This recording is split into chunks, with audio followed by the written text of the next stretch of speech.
mēs vienkārši pildījām savu spēles plānu. Jā, komanda mērķtiecīgi gatavojās savam izvirzītiem mērķim, ja, un ja tas viss notiek tā, kā tam ir jābūt, tad tam rezultātam arī tas rezultāts nekur neizpaliks. Pirmo trešdaļu uzvarējāt ar rezultātu 6-0. Vai tiešām bija tāds jūtams pārsvars, kad jūs savu spēli varat jau pēc pirmā trešdaļas uzvarēt? Nē, nekādā gadījumā to pašu jūs arī teicu spēlētājiem, bet te ir jāņem vērā arī tas fakts, ka tas jau bija skaidrs, ka tā spēle nebeigsies. Vēl 6 un vēl 6, tas ir 18-0, ja? Tad jau kurš nespēlēt virslīgākās, tas jau bija skaidrāks kā skaidrs. Vienīgais moments, spēlētāji kaut kur otrā puslaika vidū sāka neievērot spēles plānu. Tas, kas viņiem ir teikts pirms spēles, kas viņiem ir noteikts, vienkārši viņi to neizpildīja. Viss mums tā spēle pajuka. Jā, tagad pēc kalendāra skatoties, jums tāda izmūcīta uzvara pret Ķekavas Buldogiem, zaudējumi pret Rīgu, un tad varētu teikt, ka komanda tagad tik sāk tā ieskrieties? Nē, es tā neteikšu. Tās pirmās 2 spēles, kas bija, tur bija tās problēmas, kas tur bija, tās ir izanalizētas, tā bija tīra spēles disciplīna, ja? Nevar spēli vinnēt, ja tu vienu puslaiku visu laiku sēdi uz noraidījumiem. Tā kā, bet līdz galam tāpadās mēs to problēmu neesam atrisinājuši, jo tie jau tāpadās bija atkal nevajadzīgi noraidījumi, ja? Un ļoti, vēl pieminēšu, ļoti, var teikt, katastrofāli sliktā spēlē vairākumā. Jā, šodien jums vārtos stājās Reinis Kirilenko. Jā, tad viņš bija nomināli otrais vārdsargs, tad šodien bija tā viņa lielā diena, kā maz komentārs par viņu spēli. Ja kas attiecas pa vārdsargiem, tad uz doto brīdi es viņus abus divus lieku vienādās pozīcijās, 50-50. Tā kā, varbūt pirmās 2 spēlēs Elvis stāvēja vārtos tikai tāpēc, ka viņam varbūt lielāka pieredze, bet nepavilk, un tāpēc šodien ir vārtos Reinis. Un šī sezonas komandas mērķi? Mērķis visiem zināms, un intervijās prasīts, mūsu mērķis ir pusfināls.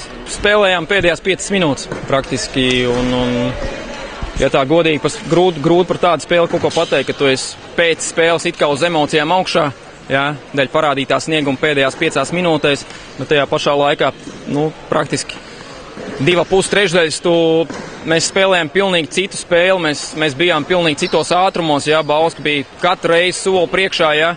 Tāpat arī viņa vārdsargs, šodien fantastiski spēle aizvedīja jau līdz 55. minūtei aptuveni, jā, un, šodien Bauska uzvarēja pelnīt, jā. Arī beigās, ja mēs būtu kaut vai, to punktu izcīnījuši, jā, tik un tā, Bauska šodien bija pelnījis. Jā, pirmā trešdaļa noslēdzās 6-0, varētu būt tā, ka Bauska kaut ko baigi pārsteidz jūs?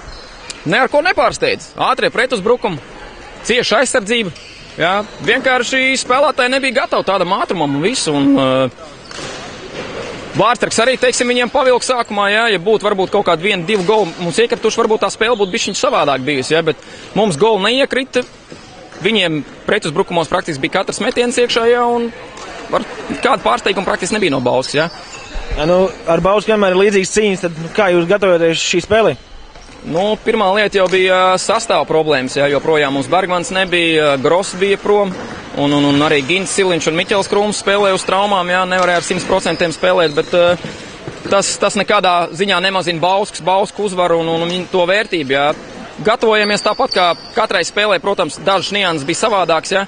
Nedaudz izmainījām varbūt, uzbrukumu uzsākšanu un to pašu arī aizsardzību, ja? Protams, spēlētāji kaut kur pirmās 2 trešdaļas bija pazuduši un aizmirsuši par tām visām lietām, ja? Un spēlēja savu spēli, un tāpēc arī tāds rezultāts, bet, gatavojamies tāpat kā katrai spēlē. Tagad ir aizdījis 5 spēles, 12 punkti, 4. vieta tabulā, kalendārs ir pateicīgs, lai turpinātu turēties tajā augšgalā. Kas ir jādara, lai tur arī noturētos? Pirmkārt ir jāsaprot, ka katra spēle ir jāaiziet ar 100% laukumā, ja?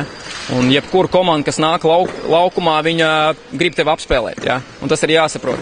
Nav jāskatās turnīra tabulā, kurš tu esi pirmais vai pēdējais, ja? Vienkārši ir ar deksmi jāaiziet laukumā, un tad arī viss notiksies, ja? Bet pagaidām es saku, no vienas puses, protams, mēs zaudējām, žēl, ja, ka ir pirmais zaudējums sezonā, bet no otras puses tas varbūt nedaudz nosēdinās nost un varbūt dažiem spēlētājiem arī liks saprast, ka mēs arī varam zaudēt, ja, nevis katru spēli iziet un uzvarēt, ja, tā kā šis bija arī svētīgs zaudējums, ja, lai, kā saka, vielu pārdomām nākamajām spēlēm.